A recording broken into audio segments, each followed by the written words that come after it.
Hello, du coup là il est 15h30, je vais partir à l'écurie parce que j'ai mes meilleurs potes qui vont arriver pour m'emmener à la clinique pour les faire l'endoscopie idéale.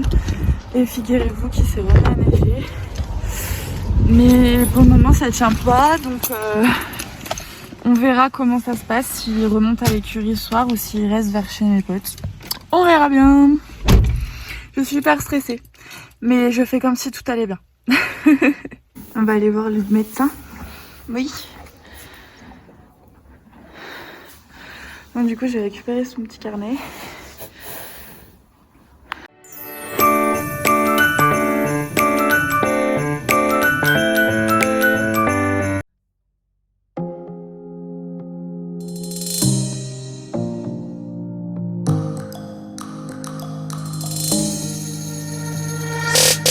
Tell me when summer's back, sun-bleached hair and sunburned back.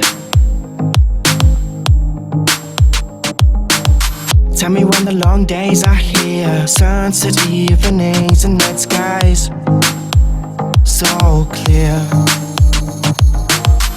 Please let the warm nights return, cause I deeply, deeply yearn to let a campfire burn.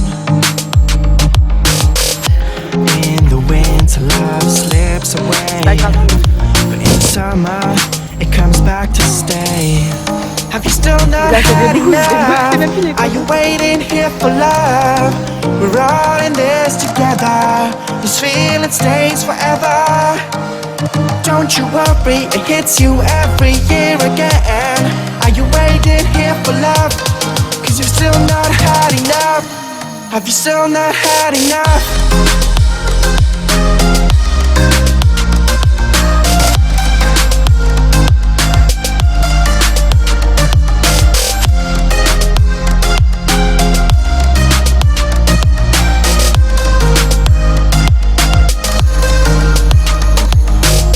After a little sunset picnic, we start walking through our district. We are listening to symphonies from singing birds with gorgeous melodies. Summer feeling. Donc vous voyez tout ça là, c'est de l'inflammation. Une belle lymphangique sur les jeunes. Du coup, pour l'endoscopie, on lui a d'abord mis une injection pour l'endormir, pour qu'il soit pas trop conscient de ce qui se passe. Et ensuite, on lui a passé un espèce de tuyau dans le nez, donc c'est l'endoscope avec une petite caméra au bout. Ça a été très délicat de lui faire entrer parce que tant que ça passe pas la cavité nasale, en fait, c'est hyper dur pour le cheval de se laisser faire. Et après, c'est assez passé simplement. Donc là, en gros, elle nous expliquait qu'à l'intérieur de la paroi du cheval, enfin dans sa cavité nasale, en gros, la paroi était toute pleine de petits boutons, comme des petites verrues, au lieu d'être lisse. Et donc là, c'est toute l'inflammation qu'on a pu voir. C'est ce qu'on appelle des follicules lymphoïdes. C'est inflammatoire.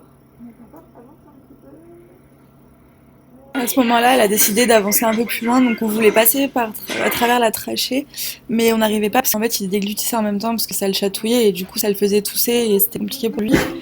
Et du coup, elle nous a expliqué que le fait qu'il tousse autant, c'est le fait que, en gros, le voile du palais était passé au-dessus de l'épiglotte. Ne me demandez pas ce que c'est comme partie, je n'en sais rien, mais c'est tout ce que je peux vous dire. Et du coup, c'est vrai qu'à chaque fois, il déglutissait pas mal et c'était assez compliqué pour les vétérinaires de garder l'endoscope calme, sans qu'il bouge et pouvoir voir exactement ce qu'il voulait aller voir à l'intérieur.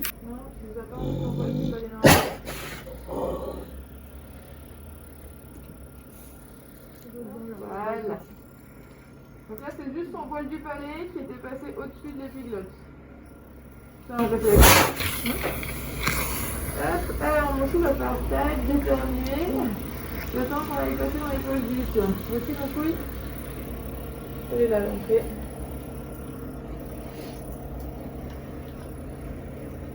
Recule un petit peu sur le micro.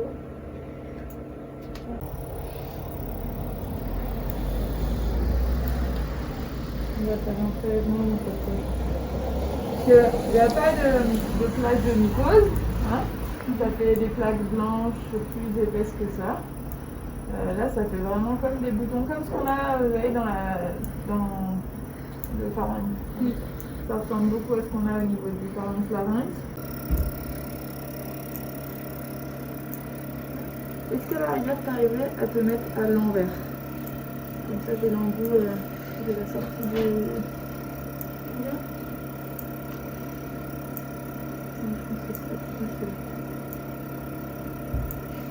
Lui, il a 2 ans et demi, hein, c'est ça? C'est ça. Ouais. Et on a la même chose de ce côté-là. C'est bien symétrique. Faudrait tout. Ouais, normalement, en fait, parce que c'est vrai que vous, si on n'a pas l'habitude, on voit pas, mais tous ces petits boutons là, c'est pas normal. C'est pas normal. D'accord? Normalement, j'ai l'impression que c'est beaucoup moins marqué en côté externe, vous voyez? Ouais. Ça devrait être comme ça. Là, c'est tout ce qui est côté interne. Et normalement, ça doit être lisse comme ça, mais pas luisant comme ça. D'accord. Là, c'est luisant parce que c'est inflammé. Et on commence à avoir des petits boutons ici aussi. Hein, mais ça ne devrait pas être comme ça là. Ah oui, donc c'est déjà pas mal inflammé. Ouais, c'est très inflammé. C'est très inflammé. Hein. C'est très inflammé, on les voit là en relief. Tous ces Ouais. boutons, là. Hop, ça, c'est des nerfs. Ouais. Hein, et puis on a des jolies artères qui pulsent. C'est ce qu'on a là. Vous voyez ça? Ah oui. C'est une belle petite artère. Et donc souvent la mycose des poches gutturales a la fâcheuse tendance à se mettre sur le trajet des artères et à ronger la paroi des artères. Ça vient comment ça? Ils peuvent l'avoir de manière non symptomatique, auprès, même des cheveux d'écurie, hein, c'est des champignons. Celle-là, elle m'a l'air encore plus atteinte en fait. Tu vois? Ah oui, il y a plus de boutons que dans l'autre. Ouais, donc on va ressortir pour préparer. Et on va faire un prélèvement dans cette poche. Attends, peut-être on va regarder le début de la trachée. Il risque de tousser, je vous préviens. D'accord. Ah, comme il a fait tout à l'heure. Même un peu plus, parce qu'on va aller dans la trachée, donc c'est comme si nous on a volé de travers. Oh. Hein, on voit s'il tousse trop, on fera avec un peu d'anesthésie. T'arrives là? C'est super dur. C'est dur parce que monsieur ça glisse. Attends, tu vas aller dans les opages là. Voilà. Non. Prends une inspiration, mon chou. Oui. Ça a été hyper dur de passer dans la trachée parce qu'Idéal n'arrivait pas à prendre l'inspiration et en fait il sentait quelque chose arriver vers la trachée et du coup il faisait en sorte que ça passe pas. Mais on a finalement réussi à y aller. Ouais, Ah. bien. Non, c'est tout, mon chou. Là, c'est juste. Non. Là, je te les fais un peu mal aussi. Ça se passe.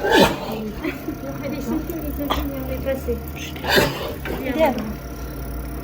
Vas-y, avance. On va aller voir la canale. Mais par contre, sa trachée, elle est pas... Vas-y, c'est ça.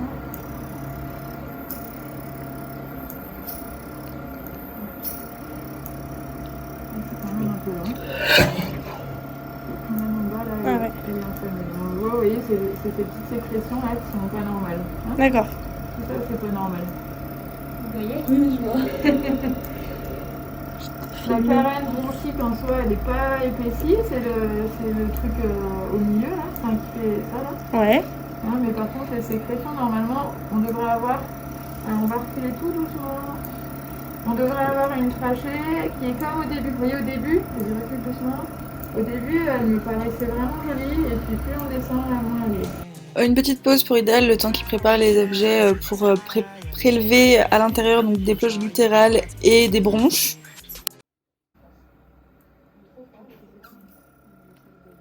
Après, ça m'a pas fait mal. Alors, on peut se remettre comme on était tout à l'heure, tu sais, dans le sens, avance un peu. Attends, recule un peu. Donc là, ce qu'on voit, la petite poche qui se lève, en fait, c'est les poches gutturales et du coup, en fait, elle va rentrer à l'intérieur pour pouvoir aller prélever. Voilà, donc là, on est dans la poche gutturale et il y a beaucoup d'eau, hein, ça fait des bulles parce que bah, déjà, il y a de l'infection. Mais c'était impressionnant à voir, hein. Franchement, j'aurais aimé ne jamais voir ça, mais bon, du coup, j'ai pas trop eu le choix. Du coup, ils ont fait le prélèvement donc à l'aide de seringues, de plein de produits. Je ne saurais pas vous redire les noms parce que c'était trop compliqué à retenir. Et donc, On a envoyé les prélèvements en analyse au labo. Ensuite, du coup, elle m'a dit qu'il avait une pharyngite avec 2 autres mots derrière, mais je ne pourrais pas vous les ressortir. Genre une pharyngite polynucléaire lymphoblastique ou un truc comme ça. Et une suspicion d'IDA, donc c'est l'asthme chez les jeunes chevals, qui est soignable dans 99% des cas. À l'heure où je vous fais le montage de cette vidéo, on a reçu les résultats des analyses. Du coup, il n'y a pas de bactérie qui est ressortie à la cytologie. L'échantillon est quand même reparti en bactériologie pour être sûr d'enlever la cause de la bactérie si jamais il y en avait une. Donc pour le moment, juste après la sortie de l'endoscopie, il a eu un traitement à l'Avemix et à l'équipalazone pendant 1 semaine. Et là, il va passer avec de l'Avemix et de la cortisone pendant 3 semaines. Et l'Avemix, on l'arrêtera en fonction des résultats du labo de bactériaux.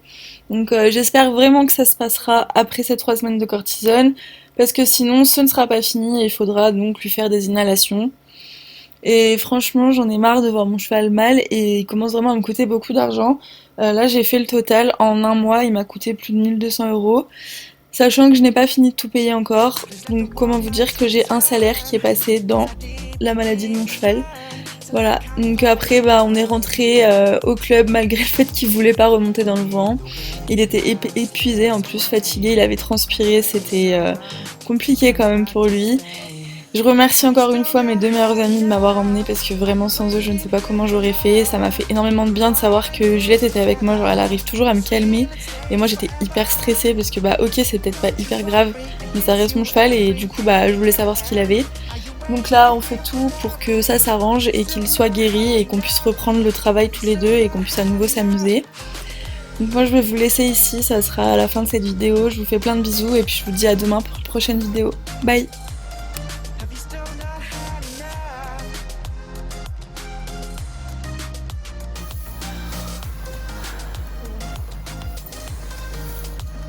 T'es rentré dans ta maison. Je crois que...